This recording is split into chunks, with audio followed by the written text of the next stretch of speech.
Hello, I'm Ethel Andrews. I'm a mixologist, as you know, and welcome to Good Libations, which is our famous program about mixology and making truly fine drinks with fresh ingredients. And again, we're doing a series of drinks with brandy, which has been neglected for a long time as a liquor of choice for mixology. And it's unfortunate because you can drink brandy straight, you can drink it in coffee and make various different coffee drinks, but you can also make some really creative, really innovative cocktails using brandy. And on one episode, we made a Singapore Sling, which primarily is considered a gin-based drink, but it also involves brandy and involves various different varieties of cordials and liqueurs, as we know. And as we know too from watching that episode, I personally like to use cherry herring in that particular drink. And the brandy classic cocktail that we're going to make today, and literally that's what it's called. In fact, Trader Vic's popularized it in the 60s and 50s, involves the use of a bit of cherry herring. And again, it is a lovely cocktail.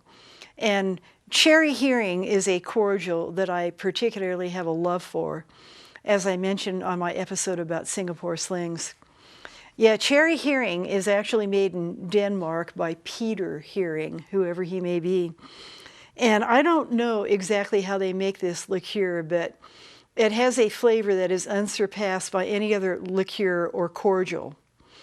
And it cannot be imitated. I've had other cherry-based liqueurs and also those cherry syrups that sometimes are used along with, Italian sodas and so forth. And nothing even comes close to cherry herring. It is wonderful.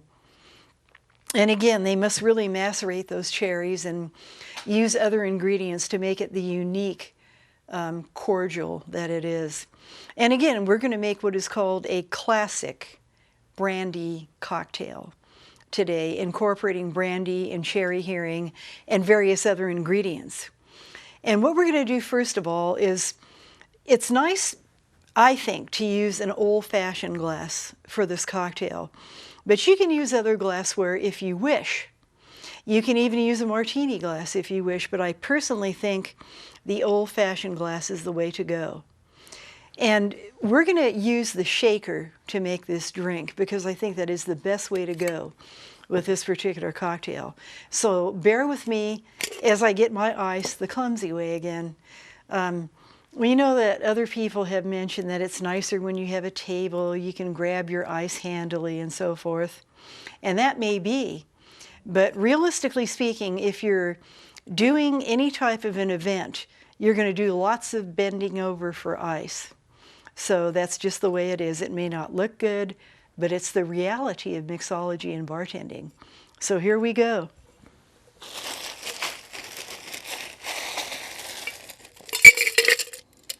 Just enough ice in here to marry the ingredients and to give it a nice chill. And again, you can have this drink any time of the year like you would a martini or a martini variant.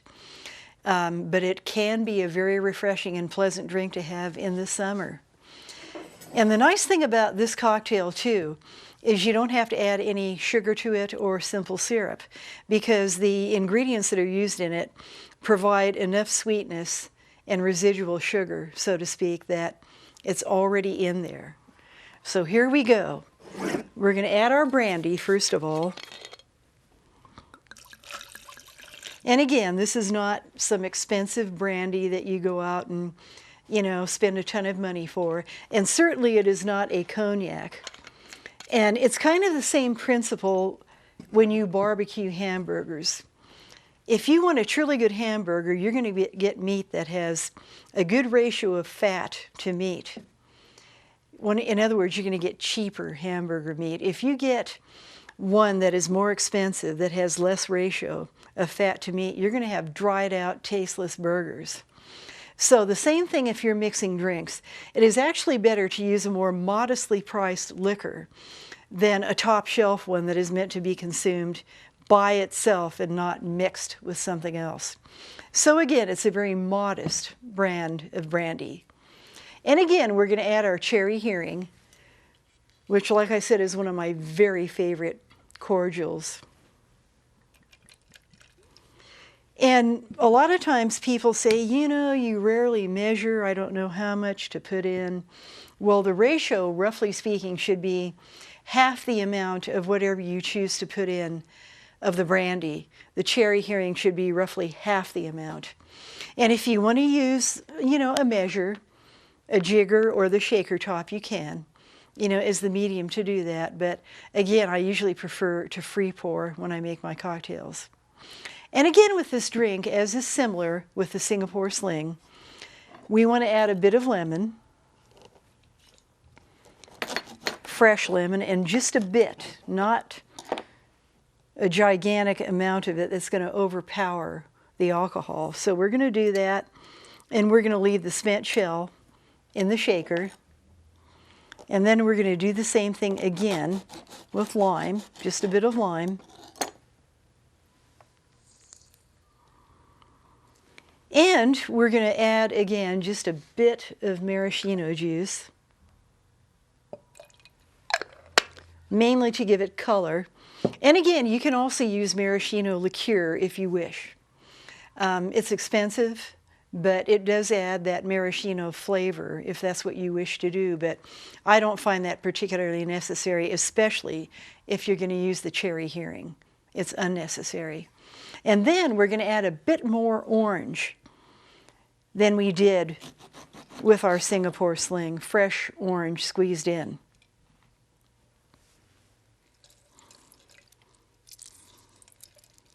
And again, we want to work in the oil from the peel of all these fruits and drop the spent shell in. And you can add a little bit of triple sec, just to add a little extra orange in there. And then we're going to go ahead and shake it.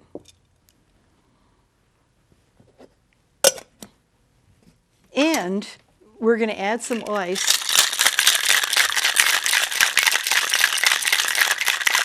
some additional ice to the old-fashioned glass. And in this particular case, we're going to take the entire top off the shaker. Going to add a bit of ice.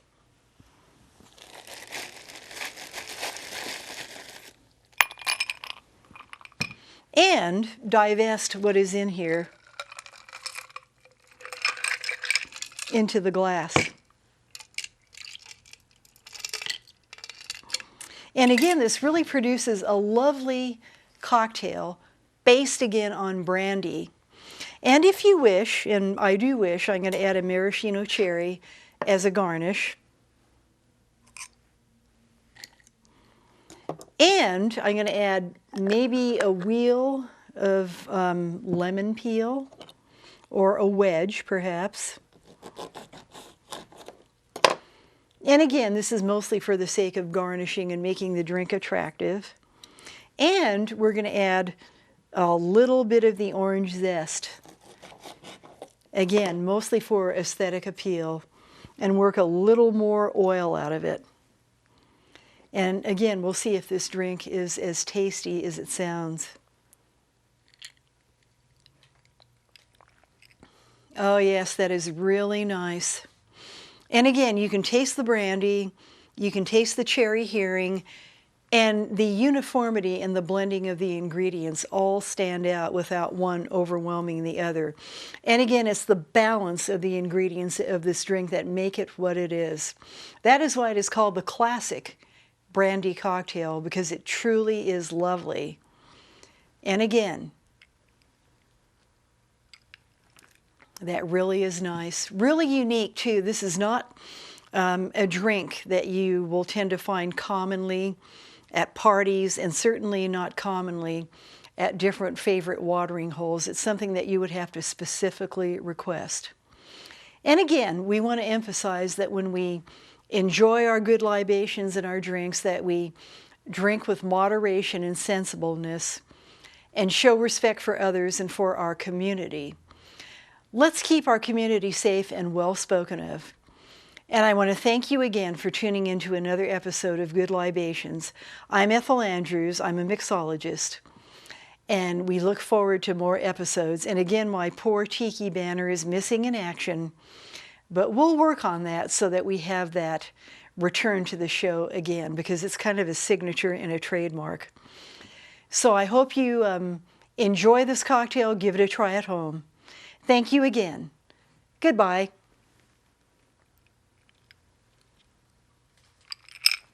Lovely.